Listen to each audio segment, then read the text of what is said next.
Billions of lives hung in the balance when the Imperial Armada declared total annihilation on Earth. The great assembly room fell dead silent.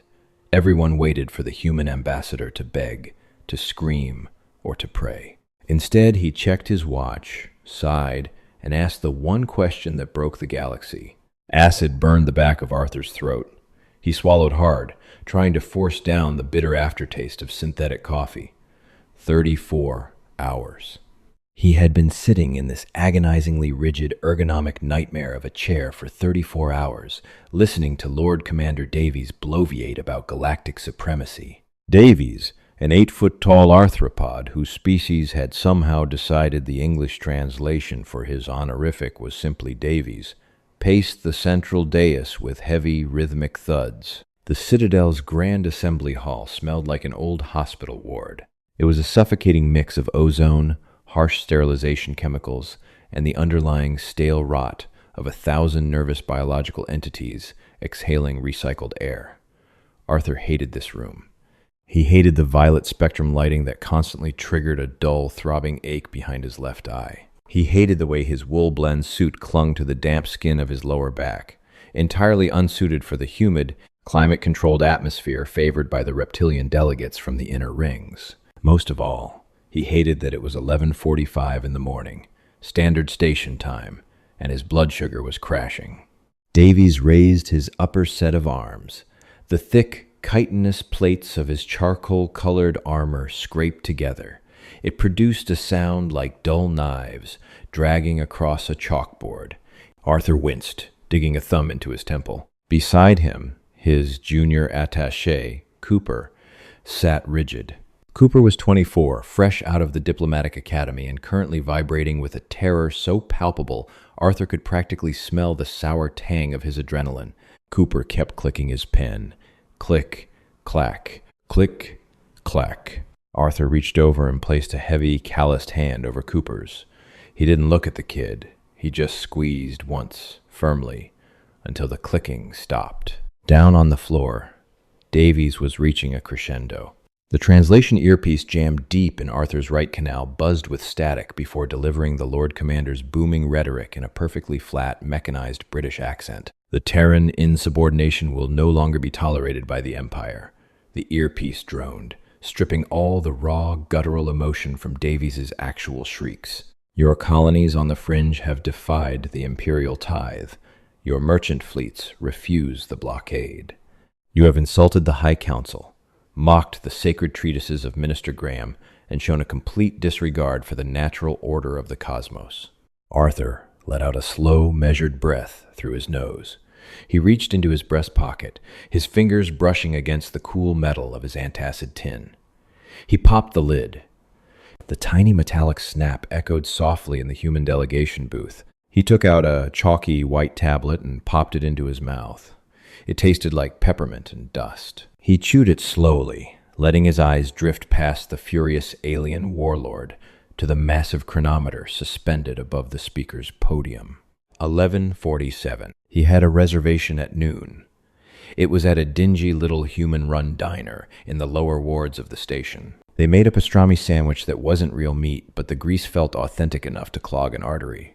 Arthur had been dreaming about that sandwich since hour 12 of this session. His stomach let out a long, hollow rumble. "Arthur," Cooper whispered, his voice cracking.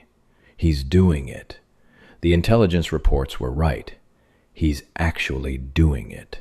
Arthur didn't reply. He already knew. The diplomatic back channels had been screaming about this for weeks. The Empire was done posturing. Fleet Admiral Hughes had sent Arthur an encrypted burst transmission 3 days ago. Shields are up. Fleets are positioned in the shadow of Jupiter. Stall them until Friday. Well, today was Friday. Arthur had stalled. He had deflected, debated, and filibustered through trade disputes, border skirmishes, and mining rights. He had played the weary, bureaucratic fool perfectly. But there was no more road left to kick the can down. Davies slammed a massive, clawed fist onto the podium. The heavy stone cracked. A shockwave of murmurs rippled through the hundreds of delegates seated in the tiered balconies. The air grew instantly heavier, thick, with the pheromones of fear from the weaker species. Therefore, Davies roared, the mechanical translation struggling to keep up with the sheer volume, by the authority vested in me by the imperial throne, I declare the treaties of Sector 7 null and void. The Empire formally recognizes a state of total, unyielding war against the Terran systems. We will burn your core worlds to ash. We will salt your agricultural colonies. Your existence will be erased from the celestial records. The declaration hung in the air. It was a physical thing, heavy and suffocating. A few of the avian delegates in the lower tiers let out high-pitched, involuntary trills of distress. The mammalian representatives shrank back into their seats. War with the Empire meant slaughter. It meant an armada that blackened out the suns of entirely populated systems. All eyes in the colossal chamber slowly turned upward, focusing on the small, poorly lit booth assigned to the humans. They expected tears. They expected pleas for mercy. A few expected Arthur to trigger a hidden explosive device in a final act of desperate, primitive spite. Arthur swallowed the last gritty remnants of his antacid. He wiped a bead of condensation from his brow with a wrinkled cotton handkerchief. He looked at Davies, who stood panting on the dais, radiating aggressive triumph. Arthur pressed the button on his console to activate his microphone. The green light flickered on. Silence blanketed the galactic assembly. It was absolute, thick enough to drown in. The low, rhythmic thrum of the station's gravity drives, usually buried beneath the din of 1,000 arguing species, suddenly vibrated loudly through the soles of Arthur's cheap leather shoes. He leaned forward, adjusting the microphone stem. The metal was cold against his lips. He cleared his throat. It sounded like a landslide in the quiet room. Lord Commander Davies, Arthur's voice boomed through the speakers. It wasn't defiant. It wasn't trembling with suppressed rage. It sounded exactly like a man who was deeply, terribly tired of being sitting in a chair. Davies puffed out his chest, his mandibles twitching as he awaited the human surrender. Speak, Terran. Let the galaxy hear your final grovel. Arthur checked his wristwatch. The glass was scratched, the leather strap frayed. 11:49. Right, Arthur said, rubbing the back of his neck. Just to be clear on the timeline here. Are we starting this war right now or after lunch? The translation matrix took a full 3 seconds to process the colloquialism. When it finally delivered the message in 1,000 different planetary dialects, the resulting confusion was chaotic. Down on the floor, Davies froze. The aggressive posture evaporated, replaced by the stiff, jerky movements of a predator whose prey had just done a magic trick. What? The translation earpiece buzzed, Davies' voice dropping an octave in sheer bewilderment. Arthur sighed, snapping his briefcase open. The sharp clack-clack of the brass locks echoed like gunshots. Lunch, Lord Commander. The midday meal. I have a reservation down in Ward 4. Good pastrami. Hard to get a table. If the orbital bombardments are commencing immediately, I'll need to cancel. Give the table to someone else. It's the polite thing to do. If we have a few hours, I'm going to go eat. Cooper stared at Arthur, his mouth hanging open. A small squeak escaped the young aide's throat. You mock the Empire, Davies bellowed, recovering his rage. Saliva hissed as it struck the stone floor. We declare your extinction.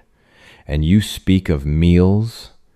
I speak of scheduling, Davies, Arthur replied, neatly stacking his digital data pads and sliding them into the worn leather satchel.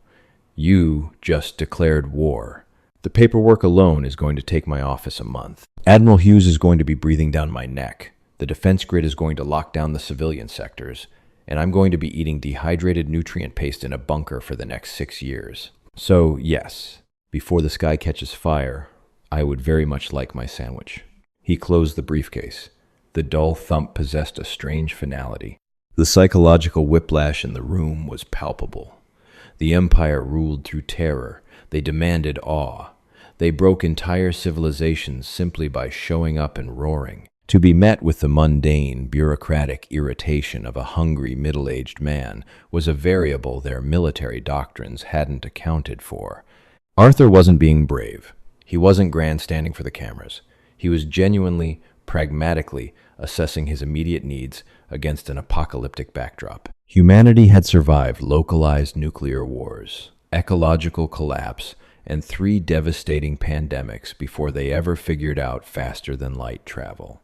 Apocalypses were, historically speaking, just another Tuesday for Earth. You still had to eat. "Terran!" Davies hissed, his voice trembling not with fury, but with a sudden, creeping uncertainty.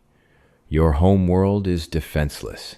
Our dreadnoughts will eclipse your sun." "I know," Arthur said, standing up. His left knee popped loudly. He grimaced, putting a hand on the console to steady himself. "You mentioned that in the preamble. Look, if you fire upon my shuttle while I'm heading down to Ward 4, I'll consider it an active commencement of hostilities. Otherwise, I'm clocking out for an hour." He turned to Cooper, who was practically hyperventilating, gripping the armrests of his chair with white knuckles. "Come on, kid," Arthur muttered, gesturing with his chin toward the exit. "Grab your coat. You look like you're going to faint. Let's get some grease into you." "Are we allowed to just leave?" Cooper stammered, his eyes darting between Arthur and the towering alien warlord below. "Cooper, they just declared a war of extermination. What are they going to do? Arrest us for leaving early?" Arthur pulled his coat from the back of the chair. It was heavy, worn at the elbows, smelling faintly of tobacco smoke and old rain. He shrugged it on, adjusting the collar. Without waiting for the High Council to dismiss him, without offering a bow or a formal closing remark, Arthur Pendleton, ambassador of the United Terran Systems, turned his back on the most powerful military force in the known universe. He walked down the narrow, metal-grated aisle of the human booth. Each step was unhurried. The heavy thud of his heels rang out in the silent chamber, a steady, rhythmic heartbeat against the crushing weight of the Empire's threat. Cooper scrambled out of his seat, dropping a pen, fumbling for his own coat, and jogging to catch up, his head ducked low. Down on the floor, Davies stood completely paralyzed. The grand theater of his war declaration had been entirely derailed. The fear he relied upon to subjugate systems had evaporated, replaced by a bizarre, chilling realization. If the human ambassador was this unconcerned with the total destruction of his species, what in God's name were the human military commanders currently doing? Arthur pushed open the heavy blast doors at the rear of the booth. The sterile air of the corridor rushed in, a welcome relief from the sweaty tension of the assembly hall. "Arthur," Cooper whispered as the doors sealed shut behind them, cutting off the view of the baffled galactic delegates. "Sir, what do we do now?" Arthur rubbed his stomach, feeling another sharp pang of hunger. He looked at the terrified kid, seeing the raw panic in his eyes. "First," Arthur said, his voice quiet, grounded, and entirely human, "we get lunch. Then we call Hughes and tell him he can stop hiding the fleet. The waiting is over." Fluorescent lights flickered overhead, casting a sickly, jaundiced hue across the damp plasteel flooring of Ward 4. Down here, the Citadel's pristine diplomatic veneer rotted away, replaced by the industrial guts of the station. It smelled heavily of ozone, spilled ethanol, and the sharp, acidic tang of cheap floor sanitizer. Arthur walked with a deliberate, heavy gait, his left knee clicking faintly with every other step. He kept his hands buried deep in the pockets of his overcoat. If he took them out, Cooper would see them shaking. He wasn't a hero. He was a 53-year-old career bureaucrat with borderline hypertension and a failing marriage. He had just spit in the eye of an alien coalition that possessed enough firepower to turn Earth's crust into glass. The adrenaline that had carried him through the assembly hall was rapidly draining, leaving behind a cold, hollow nausea in his gut. Cooper matched his pace, practically jogging to keep up. The kid was pale, his breath hitching audibly in the humid corridor. He looked like he was vibrating. "They're going to kill us," Cooper muttered, his eyes darting toward the security cameras mounted in the rusted ceiling grates. They're going to seal the sector and vent the oxygen. It's standard Imperial protocol for diplomatic severances. I read about it in the academy. They vent the oxygen. Breathe, Cooper, Arthur said, not looking back. If they were going to vent the ward, my ears would have popped by now. Davies is too busy throwing a temper tantrum and trying to figure out if my sandwich comment was a coded military activation phrase. Was it? Arthur stopped in front of a battered aluminum door covered in fading neon blue graffiti. The sign above it sputtered, barely illuminating the words Franks. No, Arthur sighed, pushing the door open. I'm genuinely just hungry. A bell jingled weakly. The diner was narrow, claustrophobic, and gloriously human. It was a slice of manufactured nostalgia crammed into a space station, floating 3 million light-years from Chicago. A long Formica counter, cracked down the middle and taped with silver adhesive, ran the length of the room. The air was thick, a greasy, suffocating blanket of vaporized animal fat, burnt onions, and stale coffee. To Arthur, it was the best thing he had smelled in 34 hours. Frank, a burly man with a permanent scowl and a stained white apron, looked up from the grill. He didn't say a word, just nodded toward a booth in the far back corner. The leather substitute vinyl of the seat was patched with duct tape. Arthur slid into the booth with a heavy groan. The vinyl stuck to his damp trousers. Cooper collapsed into the opposite side, immediately putting his head in his hands. 2 pastrami's, Frank, Arthur called out, his voice hoarse. Extra mustard, and a pot of the black stuff. Leave the grounds in. Frank grunted, slapping 2 slabs of processed meat substitute onto the sizzling flat top. The loud hiss drowned out the ambient hum of the station's life support. Arthur pulled his battered briefcase onto the table. His fingers slipped twice on the brass latches before he finally popped them open. He pushed aside the stack of useless trade treaties and pulled out a bulky, matte black console. It looked like a relic from the late 20th century, complete with physical toggles and a thick rubber antenna. The Citadel's security forces scanned all digital frequencies, but they rarely paid attention to analog, low-band radio bursts heavily encrypted with one-time pad ciphers. It was primitive. It was ugly. It worked. He flipped 3 toggles. A tiny red light blinked to life, casting a harsh glare against the scratched table. What are you doing? Cooper whispered, lifting his head. His eyes were red-rimmed. If they catch us transmitting an unauthorized encrypted signal, that's espionage. Kid, they just declared a war of extermination, Arthur said, plugging a single earpiece into the console. We are way past espionage. We are currently sitting in the crimes against the cosmos territory. He tapped a sequence into the mechanical keypad. The line hissed with static, popping loudly in his ear. Then, a voice cut through the interference. It wasn't clean or synthesized like the translation matrix. It was gritty, layered with the background noise of a chaotic bridge command. Pendleton, Admiral Hughes's voice crackled. Tell me you have good news. Or at least, tell me you aren't dead. I'm alive, Tom, Arthur replied, leaning closer to the microphone. He lowered his voice, the cynical armor slipping just a fraction to reveal the exhaustion underneath. But the stalling is over. Davies popped the cork. Total war declaration, effective immediately. A heavy silence lingered on the radio. Arthur could hear the faint, rhythmic ping of a tactical radar in the background on Hughes's end. Did he give a timeline? Hughes asked. His tone was terrifyingly calm. It was the voice of a man who had already factored millions of casualties into a spreadsheet. No, but he was furious. He felt humiliated, Arthur said, rubbing his temple. The throbbing ache behind his eye was spreading. He'll want a fast, brutal victory to save face. He's going to order the Vanguard fleet to jump straight to the Sol system. They'll bypass the outer colonies and aim right for Earth to cut off the head of the snake. Good, Hughes murmured. The words sent a chill down Arthur's spine. They're arrogant.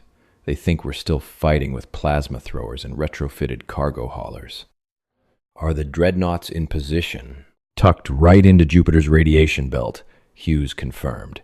The magnetic interference is masking our thermal bloom.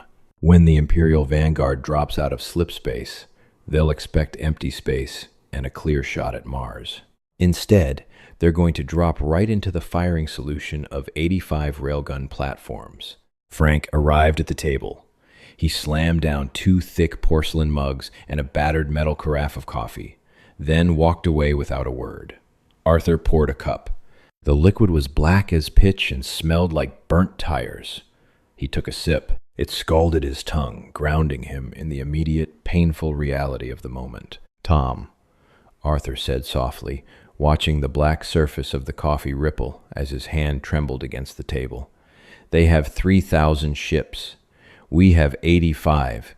"I know the math, Arthur," Hughes replied, the static thickening his voice. "But we have the element of surprise, and we have nowhere else to go. This is the line. You did your job. You gave us the time we needed to arm the kinetic batteries. Now, get off the station. The moment we open fire, the Citadel is going to turn on your delegation. I'm eating a sandwich first. You're a stubborn fool, Pendleton. And you're a warmonger, Hughes. Give them hell." Arthur clicked the radio off. He pulled the earpiece out and let it drop onto the table. The silence between him and Cooper was heavy, pressing down on them like physical weights. Cooper stared at the black radio box, his chest rising and falling in shallow, panicked breaths. "We set a trap," Cooper whispered, the realization dawning on him. All those negotiations, the mining concessions, the border disputes. It was all just to make them think we were weak, to make them rush the core worlds. "Diplomacy," Arthur said, picking up his mug again, "is often just the art of buying time for the artillery to load." Frank returned with the plates.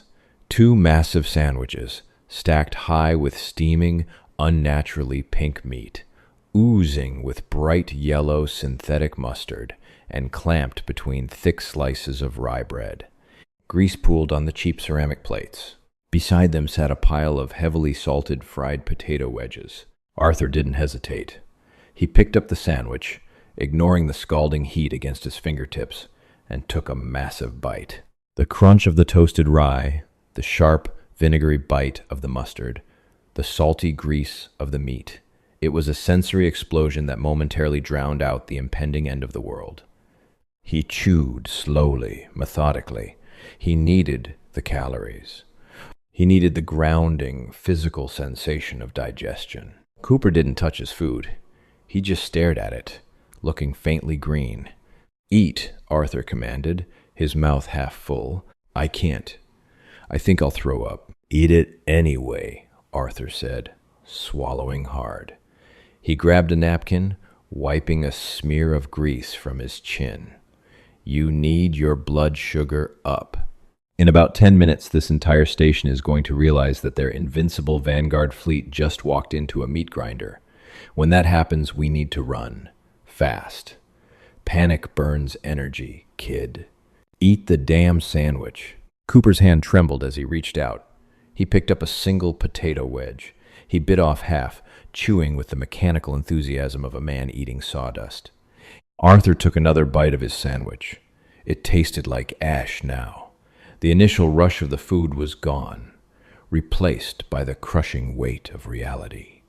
He pictured Jupiter. He pictured the massive, dark void of space, suddenly lighting up with the silent, brilliant flashes of kinetic penetrators tearing through Imperial armor. He thought about the young men and women on those human dreadnoughts. He thought about the screaming metal, the venting oxygen, the absolute terror of void combat.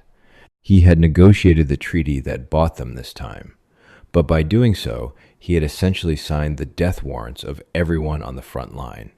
The internal contradiction clawed at his chest. He was the peacemaker who had orchestrated a massacre. A low, vibrating hum began to build beneath their feet. It wasn't the steady, familiar thrum of the station's gravity drive. This was deeper. A ragged, mechanical groan that rattled the coffee cups against their saucers. Then the klaxon started. It wasn't a blaring siren. It was a guttural, synthesized howl that ripped through the station's comms network. It was designed to trigger a primal fear response in a dozen different species simultaneously. The neon sign above Frank's counter flickered and died, replaced by spinning red emergency strobes. The diner was bathed in a harsh, bloody light. Frank dropped his spatula. It clattered against the greasy floorboards. The few other patrons in the diner, a couple of dock workers from the outer rim, and a weary-looking mechanic froze in their seats. Arthur didn't jump. He simply set his sandwich down on the plate. He wiped his hands on the paper napkin, folding it neatly into a square. "What is that?" Cooper gasped, his voice barely audible over the howling alarms. "Is it an evacuation order?" Arthur checked his scratched wristwatch. 12:15. "No," Arthur said quietly. He reached into his coat pocket and pulled out a handful of battered, physical credit chits. He tossed them onto the table. They clinked softly against the porcelain mugs. "That's the tactical alert. The Vanguard fleet just engaged." He slid out of the booth. His knee protested, a sharp flare of pain shooting up his thigh, but he ignored it. The adrenaline was returning, cold and clinical. "Hughes opened fire," Arthur said, grabbing his briefcase. The brass handles felt heavy, anchored by the gravity of what he had just initiated. "The Empire is realizing they aren't shooting at helpless merchant ships. They're bleeding." Cooper scrambled out of the booth, knocking his knee violently against the table. He didn't even wince. Pure survival instinct had finally overridden his panic. "Where do we go? The hangar? Our shuttle?" "No. They'll lock down the diplomatic docks first. Davies will want our heads on pikes." Arthur turned toward the rear of the diner, pushing past a stunned Frank. "Frank, you still got that access hatch to the maintenance shafts in the pantry?" Frank blinked, his gruff demeanor shattered by the station-wide panic. He just nodded, pointing a thick, calloused finger toward a reinforced steel door behind the grill. "Thanks for the food, Frank. Keep the change," Arthur said, moving quickly now. He kicked open the pantry door. The smell of flour and industrial coolant washed over them. In the back corner, half hidden beneath crates of synthetic onions, was a heavy, rusted floor grate. Arthur dropped to his knees, grabbing the iron lattice. He pulled. His muscles burned, old joints popping in protest, but the grate lifted with a screech of tortured metal. A dark, narrow tunnel dropped down into the bowels of the station. "Down!" Arthur barked, looking up at Cooper. "It leads to the lower engineering decks. We can bypass the security checkpoints and steal a trash hauler. The Empire doesn't scan the garbage scows." Cooper stared into the dark hole. He looked back at Arthur, the boyish innocence entirely gone from his eyes, replaced by a hardened, desperate clarity.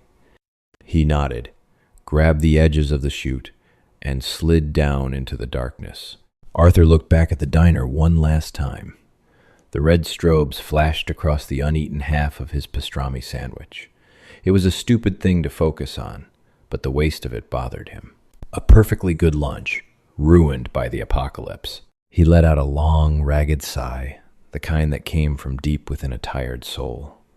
He hoisted his briefcase, gripped the iron rim of the hatch, and descended into the dark.